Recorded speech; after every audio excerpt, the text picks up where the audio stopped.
설교 준비를 하면서 제가 노래를 여러 개 불렀어요. 불렀던 노래 중에 하나가 최희준 씨의 하숙생. 인생은 나그네 길 어디서 왔다가 어디로 가는가. 근데 그 노래는 결론이 없어요. 그냥 어디서 왔다가 어디로 가는가 이렇게 끝나요. 근데 그래서 잘 안 맞다. 우리가 나누고자 하는 얘기가 잘 안 맞다. 그래서 패스. 넘어갔고요. 제 얘기를 좀 들려드리려고 합니다.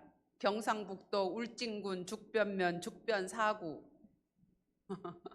들어보셨는지 모르겠어요. 뭔지는 잘 모르겠습니다. 여기가 어디냐면요, 제가 초등학교 다닐 때 살던 동네고 살던 집입니다. 지금도 큰 변함 없이 여전히 많은 물고기가 잡히고 거래되고 있는 어촌 마을인데요, 일본 사람들이 많이 살았습니다. 그래서 일본 집이 많았고요, 제가 살던 집도 일본 집이었습니다. 참 좋은 기억, 행복한 기억이 많은 곳인데, 그래서 제가 40년이 넘어서 찾아가 봤어요. 그 동네를. 제가 살던 일본 집 사라졌을까요? 없어졌을까요? 있어요. 깜짝 놀랐어요. 이 말은 개발이 그렇게 많이 안 되었다라는 소리일 수도 있어요. 그 일본 집 앞에서, 대문 앞에서 제가 계속 왔다 갔다 하면서 수상한 사람으로 오해받을 수도 있는데, 거기서 한참을 서 있었고 또 차 안에서 바라보고 있었어요. 어렸을 때는 그 계단 이렇게 해서 대문 넘어가는 게 참 높았던 것 같은데, 지금 가보니까 높지도 않고, 담도 엄청 높았던 것 같은데 안 높고 그랬어요. 초등학교 때 제가 6년을 다 다닌 게 아니에요. 우리 목사님도 초등학교 때 전학을 많이 했다고 했잖아요. 저 초등학교 때 담임 선생님이 12분이에요. 1년에 한 번씩 이사를 다녔어요. 그래서 저도 4학년, 5학년 때 그곳에서 살았는데, 유독 그곳이 오래 기억에 남는 이유가 있고요, 애정이 가고 다시 찾아가 보고 싶었던 동네였던 것 같습니다. 학교 갈 때는 가는 길이 하나예요. 근데 중요한 거는 학교에서 끝나고 집으로 오는 길이 저는 5개가 있었어요. 날마다 똑같은 길을 오지 않았습니다. 재미가 없어요. 그래서 그날 기분에 따라, 그다음에 상황에 따라, 누구와 함께 가는가에 따라 그날 집으로 가는 길이 달라지는 거거든요. 그래서 그 어판장이라고 아세요? 잘 모르시죠? 물고기 펼쳐놓고 경매하고 하는 것을 판장이라 그래요. 그 어판장을 지나면서 항구를 보면서 바다를 보면서 지나는 경우도 있거든요. 어떤 때는 죄송한 표현인데 재수가 좋으면은 놀라운 것을 경험하는데요, 포경선에 잡혀온 고래가 누워 있습니다. 피를 흘리면서 이따만한 고래가 누워 있는데 무섭기도 하고 궁금하기도 하고, 그런 현장을 보기도 하고요. 어떤 날은 학교 뒷산을 통해서 집으로 가요.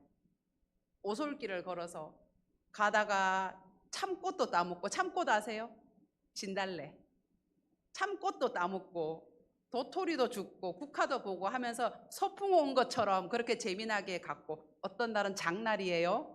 그러면은 사람들 사이를 비집고 다니면서 온갖 거 다 구경하고, 또 평범하게 오는 날은 5원짜리 국화빵도 사 먹고 그랬어요.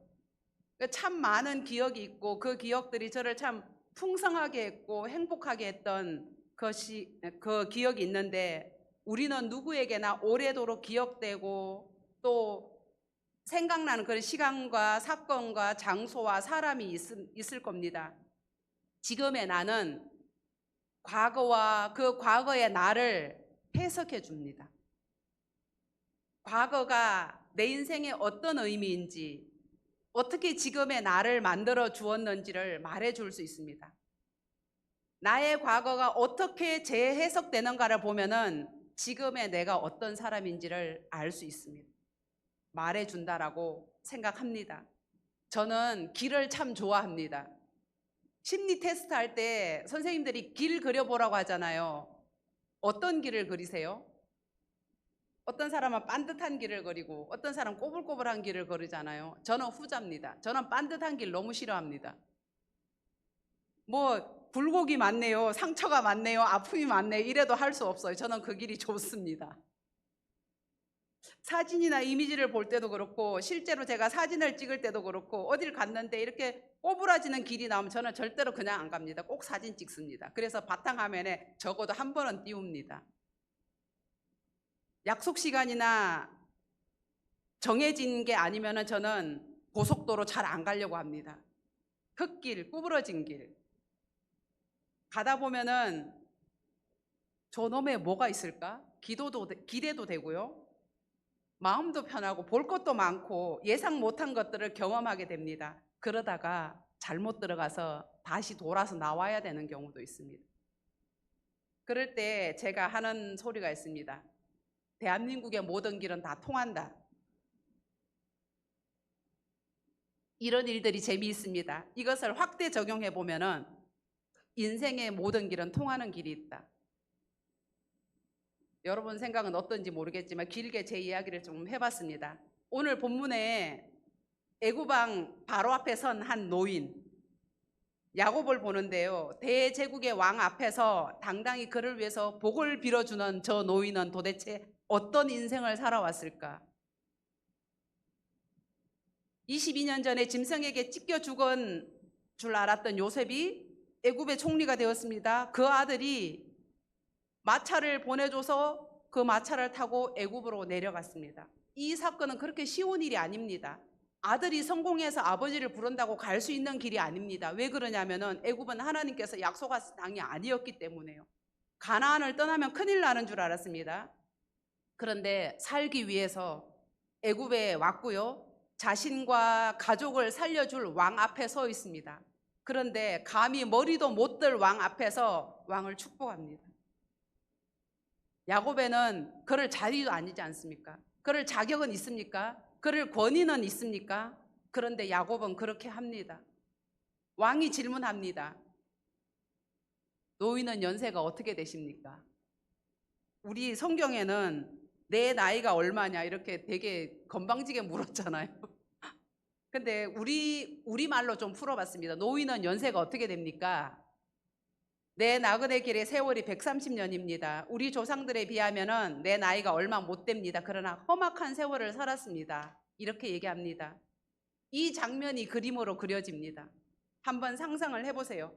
허리를 구부정하게 숙이고 판도뼈가 부러져서 지팡이에 의지해서 서 있는 그 연약한 노인이 어마어마한 제국의 왕 앞에 서 있는데 왠지 심판대 앞에 서 있는 노인의 모습 같습니다. 심판자, 하나님이 야곱에게 너의 인생은 어땠냐 물어보는 것 같은 생각이 듭니다. 그리고 그 물음에 야곱의 대답이 이어지는데요. 그 야곱의 대답 속에 그의 인생이 들어있고 인생에 대한 그의 해석이 들어있고 인생을 대하는 야곱의 자세도 들어있습니다. 스스로 말하기를 나는 나그네 길을 살았습니다. 이렇게 말하는데요. 이 나그네 길에 원어의 의미를 가져오면은 이곳 저곳 옮겨 다니면서 살았다입니다. 그런데 야곱의 생을 보면서 옮겨 다니기에 합당한 사람의 모습이었을까에 대해서는 좀 고민을 해보게 됩니다. 130살이 된 노인은 왜 이런 고백을 할까요? 130살을 살아보니 알게 되었습니다.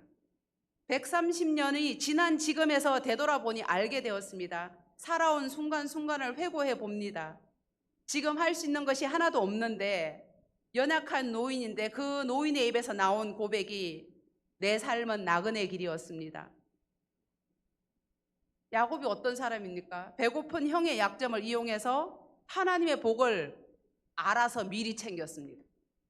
하나님이 야곱에게 복을 안 준다고 안 하셨어요? 준다고 하셨어요. 근데 문제는 알아서 먼저 챙겼습니다. 가장 가까운 쌍둥이 형을 경쟁자로 생각했고요. 이겨야 할 상대로 결정하고 기어코 싸워서 얻어냈습니다. 할 수 있는 수단과 방법을 다 동원했고요. 형의 노기 앞에서 도망갑니다. 외삼촌 집에서는 어땠습니까? 자신보다 더 잔머리 쓰는 삼촌을 만났습니다. 그럼 이런 상황에서 자기를 돌아보고 내가 저 모습이었겠구나, 내가 그랬겠구나라고 생각하는 게 아니라 삼촌을 이길 궁리를 합니다. 하나님의 이름을 총동원하여 하나님의 복을 간절히 구하며 기어이 삼촌을 이겨먹습니다. 잠시 머물다 갈 인생이 가족과 재산을 불려가며 점점 세력을 키워갑니다. 그것도 나의 술수로. 내가 원하고 바라는 것은 반드시 가져야 했습니다. 가지기 위해서는 할 수 있는 것을 다 동원했고요. 하나님께 울고 매달리며 다 받아냈습니다. 여전히 내가 노력하고 준비하면 할 수 있다, 얻을 수 있다라고 여긴 야곱을 하나님께서는 야복강에서 붙잡았습니다. 형 에서를 만나기 전에 그를 주저앉혔고요. 하나님의 사람으로 세워주신 것을 야곱은 경험했습니다. 하나님을 만났습니다. 그런데 참 이상하게도 모든 것을 가지고 이루고 누릴 줄 알았는데 야곱의 인생에 예상치 못한 일들이 계속 벌어집니다. 아는 이야기인데 다시 한번 생각하고 갑니다. 외동딸 디나가 부끄러운 일을 당했습니다. 시므온과 레위가 사람을 죽입니다. 가장 사랑하는 아내 라헬, 그 라헬이 낳은 아들 요셉이 사라졌습니다. 짐승이 찢어서 죽였다고 아들들이 얘기합니다. 하늘이 무너집니다. 내가 마음먹고 정성 들이면 다 되는 줄 알았는데 소중한 것, 사랑하는 사람들이 자신에게서 떠나갑니다. 상실감을 이로 말로 할 수 없죠. 오랜 세월 눈물과 허무로 보냅니다. 그렇게 자신의 의지와는 상관없이 야곱은 내려놓는 것을 배우게 되었습니다. 왕 앞에 선 노인이 고백하는 내 인생 130년, 우리 조상에 비하면 아무것도 아니지만 그들의 삶에 비하면 나는 참 험악한 세월을 살았습니다. 사실이죠. 할아버지 아브라함은 175년 살았고요. 아버지 이삭은 180년 살았습니다. 아브라함이 좀 우여곡절이 있지만 그래도 순전한 삶이었고요. 아버지 이삭은 말할 것도 없습니다. 뭐 길게 말할 것도 없이 기록할 것도 없이 평안한 인생이었습니다. 그들에 비하면 야곱의 인생은 다사다난합니다. 요즘 말로 버라이어티합니다. 왜일까요? 무엇 때문에 야곱의 삶이 이토록 험악했을까요? 하나님께서 그렇게 만들으셨을까요? 물론 아니라고는 할 수 없습니다. 하나님이 허용하셨기 때문에 가능한 일이니까. 그렇다면 야곱은 아무 책임이 없을까요? 130년을 지나 보니 알게 됩니다. 내 삶이 얼마나 험악했는지, 그리고 그 이유가 무엇인지. 만약에 형을 상대로 경쟁하지 않았더라면, 자신을 이용하는 삼촌을 기어이 이기려 하지 않았더라면, 마중 나오는 형을 향해서 진심으로 회개하고 용서와 화해를 구했더라면 후회되는 일이 한두 가지가 아닙니다. 생애 중요한 고비마다 하지 않았더라면 하는 회한이 많습니다. 근데 어떡하겠습니까? 이미 지나왔는데. 하나님께서 할아버지와 아버지를 이어서 자신에게까지 언약을 주셨습니다. 그 언약을 믿고 붙들었습니다. 여기는 좋습니다. 여기까지는 좋습니다. 문제는 언약을 핑계 삼아서 하나님보다 앞서갑니다. 하나님께서 하실 일을 자신이 만들고 이루어 갑니다. 다 얻었습니다. 그러나 잃어버린 것이 있습니다. 나그네의 길을 같이 걸어갈 존재를 잃어버렸습니다. 하나님을 잃어버리고요, 사람을 잃어버렸습니다. 그리고 자신의 존재 이유와 목적을 잃어버렸습니다. 아버지 이삭을 다시 한번 생각해 봅니다. 주어진 자리에서 하나님의 사람으로 하나님의 뜻대로 살았습니다. 어쩌면 바보같이 살았습니다. 다 내어주고 뺏기고 살았습니다. 내가 앞서서 한 것 하나도 없는 이삭입니다. 그런데 이삭이 어떤 존재가 됐습니까? 하나님께서 존귀한 자로 세워주시고요, 부요한 자로 세워주셨습니다. 야곱은 내가 알아서 먼저 할게요. 하나님이 해주실 때까지 못 기다리겠어요. 그러다 보니 삶이 고단했습니다. 아픔과 눈물도 많았습니다. 구부러지고 장애를 얻은 노인이 되어 돌아보니 나의 선택이, 나의 행동이 험악한 세월을 만들었구나 알게 되었습니다. 내 인생이 나그네 길이었습니다. 이런 고백을 지금 어디서 하고 있습니까? 잃어버린 아들 요셉을 만난 곳. 아들 요셉을 무한 신뢰하면서 대제국 애굽의 총리로 세워준 바로 앞입니다. 만약 야곱이 가나안 땅에서 지금까지 살던 모습으로 그냥 살았다면 이런 고백이 가능했을까? 한번 생각해 볼 문제입니다. 짐승에게 쪽 찢겨서 죽은 줄 알았던 아들이 살아났습니다. 이 아들이 어떻게 살았을까? 하나님 아니고서는 해석할 수가 없는 일입니다. 하나님이 살리셨습니다. 하나님이 예비하셨습니다. 그것도 대제국의 총리가 되게 해주셨습니다. 내가 그토록 사랑했던 아들, 다른 아들과 구별되게 채색 옷을 지어 입혀서 살게 했던 그 아들, 내가 지키려고 했고 잘 돌봐주려고 했던 아들인데 그를 위해서 내가 한 것이 없습니다. 아들이 애굽의 총리 되는데 아버지인 야곱이 한 것이 없습니다. 오히려 나의 사랑으로 그 아들을 위험에 빠뜨렸죠. 130살 노인이 바로 앞에 서 있다는 현실 자체가 기가 막힙니다. 장애를 입은 노인입니다. 가나안 땅에서 이주해온, 그것도 먹을 것을 구하러 온 이방 노인에 불과합니다. 이 이방 노인이 바로 앞에서 이야기를 합니다. 지금 이 자리 내가 한 것이 아무것도 없는데 하나님은 왕을 통해서 야곱과 그의 자녀들에게 애굽에서 가장 좋은 땅을 줍니다. 먹을 것을 공급해 주십니다. 그동안 내가 살아온 인생은 무엇이었을까? 험악한 세월 동안 애쓰고 수고한 것들은 모두 다 어디로 사라졌을까? 정말로 낯선 남의 땅 애굽에 서 있습니다. 이제야 압니다. 나는 나그네였구나. 갖고 온 것이 아무것도 없구나. 내가 나를 위해서 공고히 다져두고 소유한 것들이 하루아침에 사라지고 예상도 못한 곳에 지금 나는 와 있구나. 이 일이 어떻게 이루어졌을까? 이름 없는 작은 노인이 왕 앞에 서서 왕을 축복합니다. 이게 가능한 일입니까? 야곱은 무슨 용기와 믿음으로 이렇게 대담한 일을 할 수 있습니까? 왕 앞에 서보니 알게 됩니다. 생사화복의 주인은 하나님이셨습니다. 나의 출생부터 지금까지 나를 기르신 분, 나를 살리신 분, 나를 살게 하신 분이 하나님입니다. 하나님이 지금의 나를 만드셨습니다. 온 세상 우주 만물의 주관자이신 나의 하나님의 이름으로 바로를 축복합니다.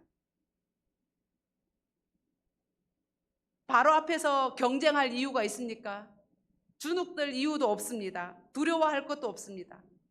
바로 앞에 서 있다가 하나님께서 주신 자리에서 하나님의 사람으로 살다가 하나님께서 가라고 하시면 가면 됩니다. 하나님께서 부르시면 가면 됩니다. 옮기시면 따라가면 됩니다.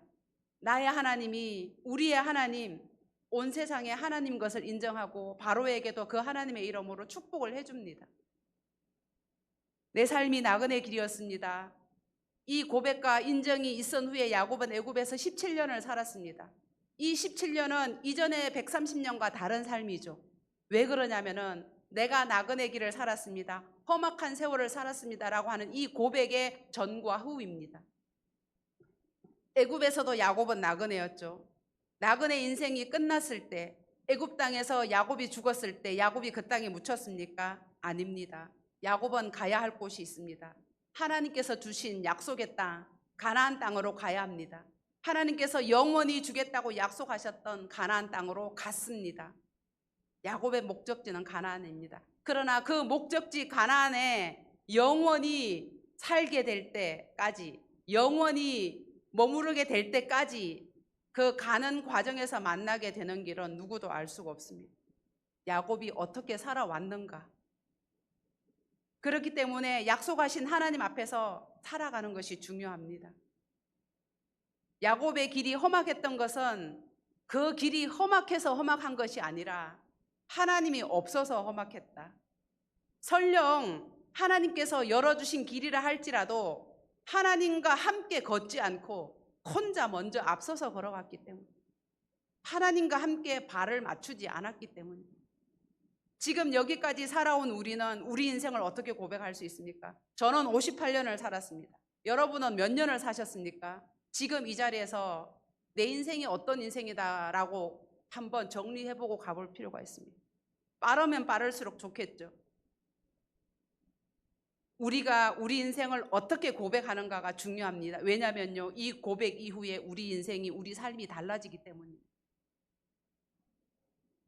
그래서 오늘도 기대하고 긴장하며 걸어갑니다. 또 어쩌면 우리가 가다가 길을 잘못 들어서 다시 되돌아와야 하는, 그래서 시간과 비용을 치러야 할 경우도 있습니다. 그럼에도 감사합니다. 무슨 일이 있어도 주님보다 먼저 걸어가지 않는, 주님과 상관없이 자기 혼자 막 달려가지 않는 그런 삶을 살기를 바랍니다. 야곱은 130년을 살아본 후에 알았지만 우리는 얼마나 다행이고 감사합니까? 먼저 살아본 사람들이 있어서, 먼저 살아본 믿음의 사람들이 우리에게 알려주니까, 인생이 나그네 길이라고 알려주니까, 또 그것이 믿어지게 해주고 동의하게 해주는 성령님이 계셔서 얼마나 감사하고 다행인지 모릅니다. 오늘 우리의 고백이 참 궁금해집니다. 그 고백을 통해서 지난날 나의 과거가 살아납니다. 그리고 나의 과거가 소중합니다. 그리고 기억될 것입니다. 나아가서 내일을 살게 하시고 그래서 내일이 기대가 되게 해주실 것입니다. 함께 걸어주시는 예수님께 감사하고 예수님이 자기 피값으로 구원해 주신 이웃을 우리가 축복해 줄 수 있습니다. 더 이상 경쟁자가 아니라 함께 걷는 친구라는 것을 알기 때문입니다. 우리에게는 목적지가 있습니다. 하숙생은 어디서 왔다가 어디로 가는지 몰라 방황하다가 끝나버립니다. 그러나 우리는 나그네 길이긴 하지만 돌아가야 할 목적지가 있는 존재들입니다. 예수님께서 십자가와 부활을 통해서 이루신 죄와 죽음의 구원, 그리고 하나님 나라입니다. 우리가 결국은 가야 할 목적지인데 그 목적지를 향해 가는 지금 이 과정 속에 우리가 서 있습니다. 우리 모두는 다 나그네 길을 갑니다. 한 사람도 여기에서 아닌 사람은 없습니다. 우리 존재가 그렇고 하나님께서 이 땅에 그렇게 살라고 주신 자리이기 때문입니다.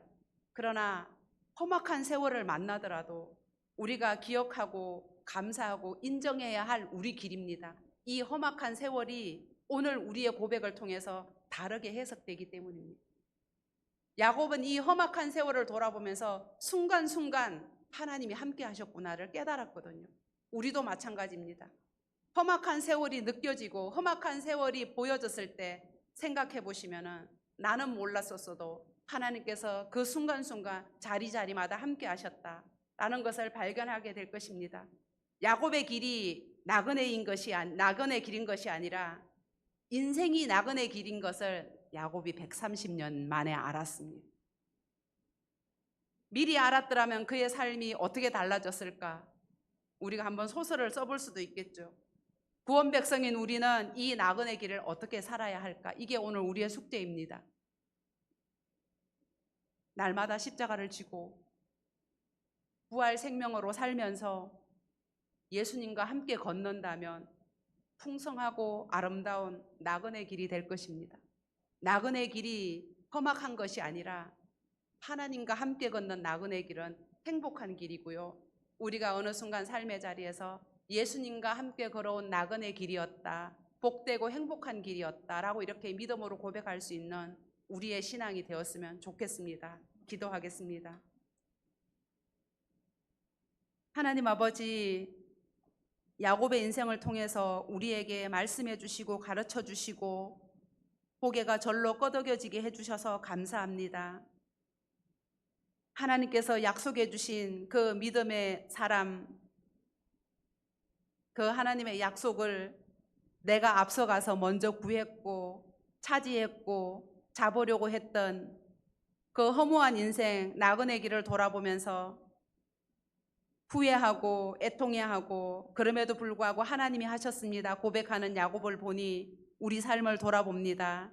우리 또한 나그네 길을 걸어가는데 이 나그네 길을 외롭지 않게, 고단하지 않게, 험악한 세월이 되지 않게 예수님과 함께 걸어가는 우리 되게 하여 주십시오. 그래서 행복한 세월이었다라고 고백할 수 있는 우리 되게 하여 주십시오. 감사합니다. 예수님 이름으로 기도합니다. 아멘.